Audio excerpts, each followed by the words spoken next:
Préambule de la Constitution du 27 octobre 1946. Article 1. Au lendemain de la victoire remportée par les peuples libres sur les régimes qui ont tenté d'asservir et de dégrader la personne humaine, le peuple français proclame à nouveau que tout être humain, sans distinction de race, de religion ni de croyance, possède des droits inaliénables et sacrés. Il réaffirme solennellement les droits et libertés de l'homme et du citoyen consacrés par la Déclaration des droits de 1789 et les principes fondamentaux reconnus par les lois de la République. Ce qui veut dire qu'après la Seconde Guerre mondiale, ce texte réaffirme que tous les Français possèdent des droits et des libertés, quelle que soit leur origine, leur religion. Ce texte confirme les grandes idées de la Déclaration des droits de l'homme et du citoyen et les lois fondamentales de la République. Article 2 du préambule de la Constitution du 27 octobre 1946. Il proclame, en outre, comme particulièrement nécessaires à notre temps, les principes politiques, économiques et sociaux ci-après. L'article 2 réaffirme qu'après la Seconde Guerre mondiale, les Français ont des droits politiques, économiques et sociaux. Article numéro 3 du préambule de la Constitution du 27 octobre 1946. On dit « La loi garantit à la femme dans tous les domaines des droits égaux à ceux de l'homme ».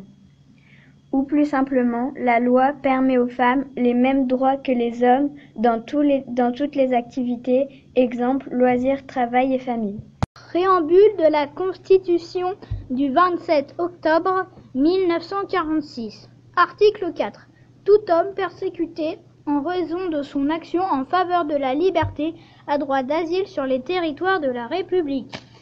Ceci veut dire, si quelqu'un est torturé, il peut demander la protection ou un refuge sur les territoires de la France. Préambule de la Constitution. Article 5. Chacun a le devoir de travailler et le droit d'obtenir un emploi. Nul ne peut être lésé dans son travail ou son emploi, en raison de ses origines, de ses opinions ou de ses croyances. L'article 5 explique que tout le monde a le droit de travailler et d'avoir un emploi. Personne ne peut être défavorisé dans son travail ou son emploi à cause de sa couleur de peau, de ce qu'il pense ou de sa religion. Article 6 du préambule de la Constitution. Tout homme peut défendre ses droits et ses intérêts par l'action syndicale et adhérer au syndicat de son choix. Ça veut dire que les personnes qui travaillent dans une entreprise ont le droit de se faire défendre par un syndicat. Un syndicat, c'est un groupe de personnes qui défendent les employés pour qu'ils aient de meilleures conditions de travail. Article 7 du préambule de la Constitution. Le droit de grève s'exerce dans le cadre des lois qui le réglementent. Ça veut dire que tout travailleur peut faire grève même quand il manifeste, mais ils ne sont pas payés. Article 8 du préambule de la Constitution du 27 octobre 1946. Tout travailleur participe, par l'intermédiaire de ses délégués, à la détermination collective des conditions de travail ainsi qu'à la gestion des entreprises.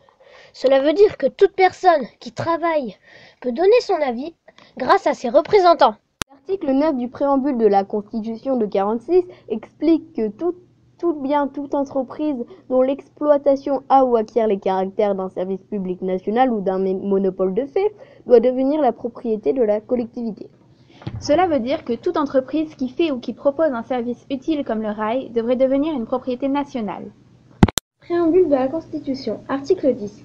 La nation assure à l'individu et à la famille les conditions nécessaires à leur développement. L'article 10 explique que la France assure à la personne et à la famille des droits indispensables à leur bien-être. L'article 11 dit « Elle garantit à tous, notamment à l'enfant, à la mère et aux vieux travailleurs, la protection de la santé, la sécurité matérielle, le repos et les loisirs. Tout être humain qui, en raison de son âge, de son état physique ou mental, de la situation économique, se trouve dans l'incapacité de travailler, a le droit d'obtenir de la collectivité des moyens convenables d'existence. » Ce qui veut dire qu'il permet d'avoir des vacances, de pouvoir ne pas aller travailler en cas de problème de santé et une retraite pour les personnes âgées. Article 12. La nation proclame la solidarité et l'égalité de tous les Français devant les charges qui résultent des calamités nationales. Ce qui veut dire que l'article 12 garantit que lors des catastrophes, qu'elles soient naturelles ou dues à des guerres, que chaque citoyen puisse compter sur les autres citoyens pour l'aider et que le traitement de ces catastrophes respecte l'égalité. Préambule de la Constitution du 27 octobre 1946. Article 13. La Nation garantit l'égal accès de l'enfant et de l'adulte à l'instruction, à la formation professionnelle et à la culture. L'organisation de l'enseignement public, gratuit et laïque à tous les degrés est un devoir de l'État. Ce qui veut dire que tous les enfants et les adultes ont le droit d'accéder à la culture et d'aller à l'école qui est gratuite et laïque. Préambule de la Constitution du 27 octobre 1946. Article 14. La République française, fidèle à ses traditions, se conforme aux règles du droit public international. Elle n'entreprendra aucune guerre dans des vues de conquête et n'emploiera jamais ses forces contre la liberté d'aucun peuple. Cela veut dire que la France ne se battra pas pour obtenir des territoires qui ne lui appartiennent pas. Elle s'engage à respecter la liberté des habitants et des autres pays. Article 15.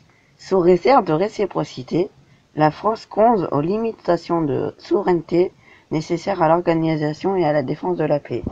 Ça veut dire que la France est d'accord si c'est naturel pour limiter son autorité, afin de préserver la paix. Article numéro 16 du préambule de la Constitution du 27 octobre 1946.